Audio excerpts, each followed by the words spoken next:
Hello friends, welcome to my channel. আজকে আবার চলে যাচ্ছি বেনাচিতি টুকটাক বাজার করতে, কারণ সামনেই সরস্বতী পুজো।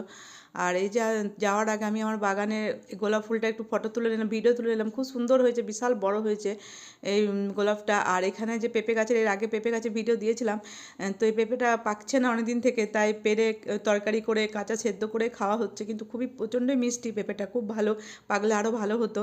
তো যাই হোক, আমি চলে যাচ্ছি বেনাচিতে। তো বেনাচিতে এসে প্রথমে ইন্ডিয়ান টি হাউসে এসে একটু চা কিনে নিলাম, কারণ এখানে এলে একটু চা কিনি। এরপর সুভাষ সুইটসে চলে গেলাম মিষ্টি কিনতে, কারণ বেনাচিতে আসবো সুভাষ সুইটসে মিষ্টি কিনবো সেটা হয় না, কারণ এখানকার সুভাষ সুইটস খুব বিখ্যাত।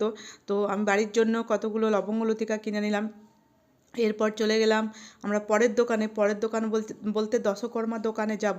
এই যে দশকর্মা দোকানে চলে এলাম, এখানে আমাদের মা সরস্বতীর জন্য একটা চামড় কিনবো। প্রত্যেক বছর আমাদের সরস্বতী পুজো হয়।